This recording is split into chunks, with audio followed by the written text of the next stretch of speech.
अस्सलामुअलैकुम दोस्तों, मैं हूं राव कमर रिजवान और आप देख रहे हैं मेरा यूट्यूब चैनल।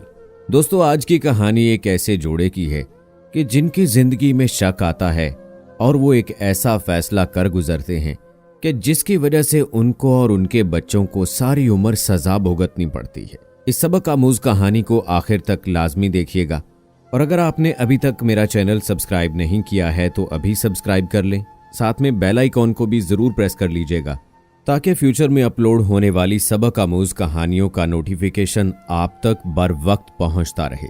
तो चलिए दोस्तों, शुरू करते हैं अपनी आज की कहानी। लोग कहते हैं कि बुरे वक्त में अपना साया भी साथ छोड़ जाता है, तो सच ही कहते हैं। हमारे साथ भी ऐसा ही हुआ था। वालिद बिजनेसमैन और अमीर आदमी थे। वो शरीफ व नफ्स इंसान थे। अम्मी भी अच्छी फितरत की मालिक थीं। हम दो बहन भाई अपने वालिदैन के ज़ेरे साया पुरसुकून फिजा में परवरिश पा रहे थे। वालिद की ज़रई ज़मीन भी काफ़ी थी। इंसान की ज़िंदगी जैसे हमेशा रहने वाली नहीं, खुशी भी इसी तरह हमेशा नहीं रहती। किसी ने सोचा भी ना था कि नौमान और इशरत की हंसती बसती ज़िंदगी में भी भौचाल आएगा और उनकी नगरी लौट जाएगी। जो वाक़यात तकदीर ने रकम कर दिए होते हैं वो होकर रहते हैं। हम छोटे से थे, नहीं मालूम क्या बात सबब बनी थी। अब्बू ने अम्मी को तलाक दे दी। जिसने सुना हैरान हुआ। दोनों मियाँ बीवी की मोहब्बत मिसाली थी, मगर जो होनी थी वो होकर रही। तलाक एक नापसंदीदा फेल है कि अच्छी भली औरत भी मुतल्लका होकर मुआशरे की नज़रों में गिर जाती है और बेसहारा हो तो अपने पराए भी मुंह फेर लेते हैं। ऐसे में इस बेचारी को मामू चचा कोई नहीं पहचानता। मेरी माँ भी मुतल्लका हो गई तो सबने उनसे कता ताल्लुक कर लिया।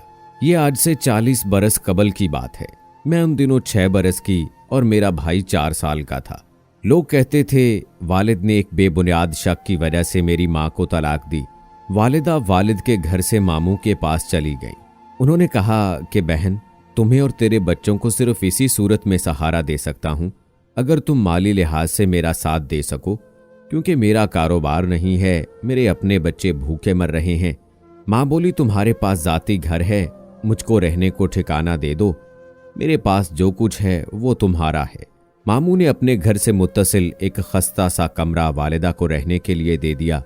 माँ के पास मामू को देने के लिए सिवाय जेवरात के कुछ ना था। ताहम वालिद ने हक महर के अलावा कुछ रकम हमारा ख्याल करते हुए उनको दे दी थी और जेवरात भी बख्श दिए थे। ये सारा सरमाया उन्होंने अपने भाई के हवाले कर दिया और हम उनके ज़ेरे साया आ गए। वालिदा अपने भाई से प्यार करती थी। ये भी ख्याल था अगर वो अपने माँ जाए के हमरा रहेंगी तो लोग उनको मुतल्लका जानकर जिंदगी अजीरन ना करेंगे और उन पर उंगलियां उठाने की किसी को जुर्रत ना होगी। माँ का ख्याल सही था। मामू की वजह से लोगों को जुर्रत ना होती कि वो बातें बनाते। मेरी माँ सब्र व शुक्र के साथ भावज और उनके बच्चों की चाकरी करने लगी और हम दाल रोटी खाकर सुकून की नींद सो जाते थे। मामू ने अम्मी के दिए पैसों से एक छोटा सा चाय का होटल खोल लिया। उनका घर अड्डे के पास था। पिछली जानिब घर बना हुआ था और सामने काफ़ी जगह खाली पड़ी थी। इस खाली जगह पर चाय खाना बनाया जा सकता था। जब मेरा भाई 11 साल का हो गया, मामू ने उसे स्कूल से उठा लिया और अपने साथ चाय खाने पर ले जाने लगे। उन्हें काम के लिए लड़के की ज़रूरत थी। वो सुबह सवेरे मेरे भाई शरीफ को उठा देते और जब तक चाय खाना बंद ना हो जाता वो वहाँ काम करता रहता। मामू की 4 बेटियां थीं, बेटा कोई ना था। उनका ख्याल था कि शरीफ ही मेरा बेटा है। वो भाई से काम ज़रूर लेते थे लेकिन उससे प्यार भी करते थे। तभी अल्लाह ताला ने बिलाखिर उन पर रहम किया और बेटे की नेमत से भी नवाज दिया। जब तक बेटा ना हुआ था मामू को गरूर ना था, मगर औलादे नरीना के होते ही उनके रवैये में तब्दीली आने लगी। उन्होंने मेरे भाई का ख्याल रखना छोड़ दिया। हमने उनके इस बदले हुए रवैये का ख्याल ना किया। यही सोचा शायद कि शरीफ का कसूर होगा।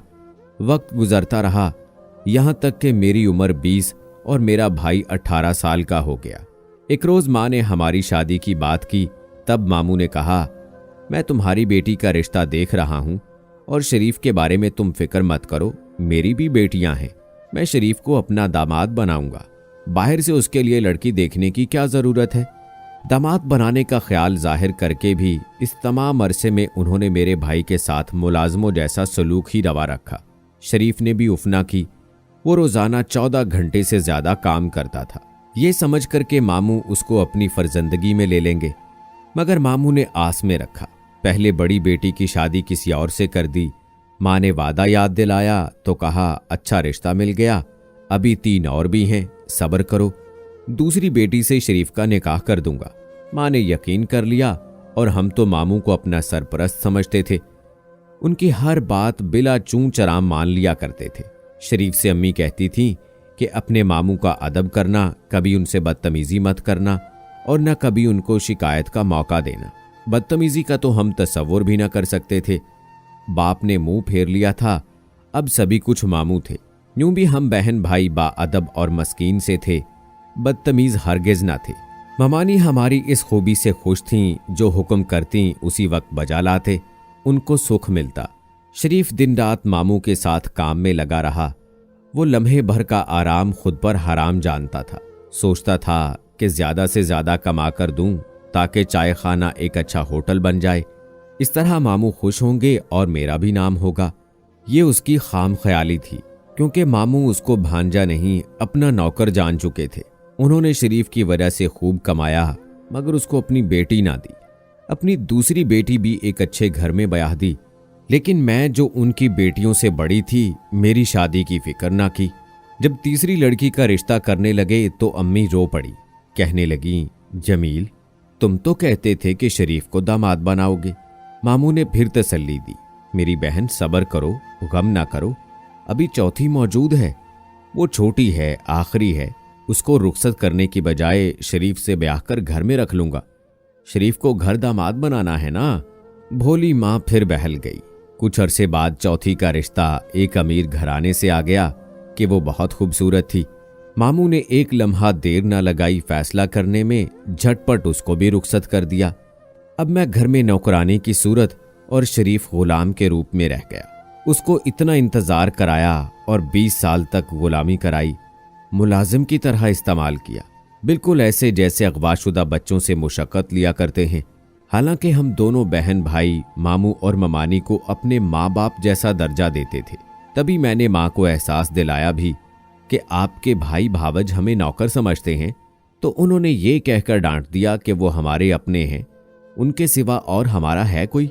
वो तुम लोगों को औलाद की तरह चाहते हैं, तुम भी उनको अपना समझो और गलत ख्यालात को जहन में जगह ना दिया करो। हम दोनों बहन भाई के जहनों में माँ ने ये बात रासिख कर दी थी कि अपनों के लिए काम करना पड़ता है और उनकी इज्जत भी करनी चाहिए। लिहाजा हमने दिल में नफरत को जगह ना दी। उन दिनों शरीफ और मैं बहुत अफसरदा थे जब मामू ने चौथी लड़की ब्याही थी। इत्तफाक के शरीफ एक दोस्त से मिलने गया, वहां वालिद साहब से मुलाकात हो गई, जो उस दोस्त के बाप को मिलने आए थे। शायद दोनों पहले से वाकिफ थे। बहरहाल तारुफ हुआ तो वालिद ने बेटे को गले लगा लिया और हाल अहवाल दरियाफ्त किया। शरीफ के मुंह से कुछ बातें सच निकल गईं। वालिद को एहसास हुआ कि उनसे कितनी गफलत हुई है। वो दूसरी शादी कर चुके थे और उसकी बीवी से बच्चे भी हो गए थे। उन्होंने शरीफ से कहा, अपनी माँ और मामू को छोड़कर मेरे पास आ जाओ, मैं तुम्हारी हर ज़रूरत पूरी करूंगा और तुम्हारी शादी भी अच्छे घराने में करा दूंगा, कारोबार कराऊंगा, तुम आराम और सुकून की जिंदगी गुजारोगे। देखो तुम्हारे सारे भाई पढ़ लिख गए हैं और तुम्हारे मामू ने तुम्हें पढ़ने कभी नहीं दिया, बस नौकर बनाकर रखा है, अब उनको छोड़ दो। वालिद ने शिकवा तो किया, ताहम उनका शिकवा बेजा था। बहरहाल इसके बाद भी कभी कभार वालिद से मिलने जाने लगा। वो हमेशा उकसाते, शरीफ बेटा, माँ और मामू को छोड़ दो, मेरे पास आ जाओ, तुम्हारा मामू तुमसे वफा ना करेगा, ऐसे ही उम्र भर नौकर बनाकर रखेगा। शरीफ के लिए यह मुश्किल फैसला था, माँ और बहन को छोड़कर चले जाना, जबकि अब माँ को बेटे की ज्यादा जरूरत थी। भाई अम्मी को इस उम्र में तन्हा ना करना चाहता था, जिसने हमारी खातिर हर दुख बर्दाश्त किया मगर दूसरी शादी नहीं की। एक दिन मामू ने शरीफ को मारा और इल्जाम धरा कि तुमने गले से रकम निकाली है। यह सदमा हमारे लिए शदीद था। शरीफ रोता हुआ घर से चला गया। वो सीधा वालिद के पास पहुंचा और उनको अहवाल बताया। तब वो कहने लगे, अच्छा हुआ उसने तुम्हारे साथ ये सलूक किया, वरना तुम उसका कभी पीछा ना छोड़ते। अब तुम मेरे पास रहोगे, लौट कर ना जाओगे। मेरी माँ और बहन का क्या होगा? क्या वो उम्र भर उनकी गुलामी करती रहेंगी? आप मेरे हिस्से की जायदाद मुझे दे देते तो हम ये सितम ना उठाते। वालिद बोले, मैंने इसी वजह से ना दी कि वो भी तुम्हारा मामू हथिया लेता। मैं अब तुम्हें एक अच्छा मकान खरीद कर देता हूँ, उसमें रहोगे और अपनी माँ और बहन को भी साथ रखोगे। मकान 2 मंजिला होगा कि एक हिस्सा किराए पर उठा सको, खर्चा भी दूंगा। माँ को अपने साथ रहने पर राजी कर लो। वालिद तो गांव में रहते थे, वहां अपनी जमीन की देखभाल करते थे। उन्होंने गर्चे अम्मी जान को तलाक दे दी थी, फिर भी उनके दिल में मेरी माँ की कदर बाकी थी, क्योंकि अम्मी जान ने हमारे साथ मुश्किल वक्त को सब्र के साथ काट दिया था। अगर अम्मी जान हमारे साथ ना होती, जाने हम कहाँ भटक रहे होते। वालिद ने घर खरीद कर दे दिया। शरीफ मुझे और अम्मी को उस घर में ले आया और हम अपने घर में रहने लगे। एक हिस्सा मकान का किराए पर दे दिया। वालिद साल भर की गंदम और खर्चा देते थे, मगर घर नहीं आते थे। मेरा दिल चाहता कि वो हमारे घर आएं। शरीफ तो उनसे मिल आता, मगर मैं ना मिल सकती थी।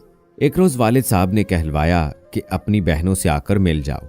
अगर पढ़ना चाहो तो प्राइवेट तौर पर तैयारी करके इम्तिहान दे सकती हो, मैं उस्तानी रख देता हूँ।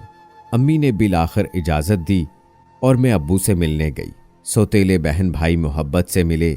वालिद से मिलकर तो जो खुशी हुई उसको बयान नहीं कर सकती, अगरचे इस खुशी में महरूमी का भरपूर दुख भी शामिल था।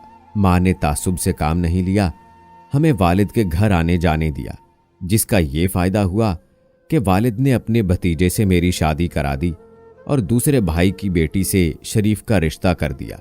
इस तरह हम अपने खानदान से जुड़ गए, जो सब साहिबे हैसियत, पढ़े लिखे और मुहज्जब थे। हमें जायदाद से पूरा हिस्सा मिला। हमारी दूसरी वालदा ने भी नफरत नहीं बल्कि हमारे साथ मोहब्बत का इजहार किया। एक टूटा फूटा बिखरा हुआ खानदान तकदीर ने एक बार फिर जोड़ दिया, लेकिन वालिदा और वालिद ना मिल सके। तलाक की दीवार उनके बीच हाइल हो चुकी थी। शादी के बाद वालदा जब मुझसे मिलने आती, अगर वालिद वहां होते तो चले जाते, अम्मी पर्दा कर लेती। मुझे बहुत दुख होता कि किस्मत ने हमें मिलाया भी तो इसमें ये कड़ी आजमाइश रख दी कि हमारे माँ बाप एक साथ नहीं बैठ सकते। हम सब एक दस्तरखान पर खाना नहीं खा सकते। अगर वालिद बैठते तो वालदा ना होती, वालिदा होती तो वालिद उठ जाते। मैं आज भी इस मसले पर दुखी हूँ, कल भी दुखी थी। उम्र भर ये दुख मेरे साथ रहेगा। ऐ काश अब्बू अम्मी को तलाक ना देते। अगर दूसरी शादी कर लेते तब भी हम उनसे खफा ना रहते। कम अज कम अम्मी और अब्बू एक छत तले तो रहते। तलाक जुदाई का रास्ता है जो कभी प्यार करने वालों को मिलने नहीं देता। दिल में प्यार रह भी जाए तो भी साथ नहीं रह सकते। जुदाई का समंदर पाट नहीं सकते। आंखें नीर बहाती हैं, दिल रोते रह जाते हैं, लेकिन जुदा हो जाने वालों का फिर मिलाप मुश्किल होता है। इसलिए चाहिए कि तलाक देने से पहले 100 बार सोचें। बच्चे दरमियान में हों तब तो जरूर मर्द व औरत को कुर्बानी देनी चाहिए अपने बच्चों की खातिर, क्योंकि मियाँ बीवी में तलाक की सूरत में बच्चे ही सबसे ज्यादा नुकसान उठाते हैं। खुदारा अगर मियाँ बीवी के दरमियान किसी बात पे झगड़ा हो भी जाए, नाराजी हो भी जाए, तो बच्चों की खातिर भुला दिया करें अपनी रंजिशें। सिर्फ एक बार अपने बच्चों के मुस्तकबिल के बारे में सोच लिया करो कि इनका क्या कसूर है और इनका मुस्तकबिल क्या होगा। आप इस बारे में क्या कहते हैं? कमेंट बॉक्स में ज़रूर बताएं। मज़ीद ऐसी कहानियों के लिए मेरे चैनल को सब्सक्राइब कर लें, बेल आइकॉन को भी ज़रूर दबाएं। मिलते हैं अगली वीडियो में, तब तक के लिए अल्लाह हाफिज़।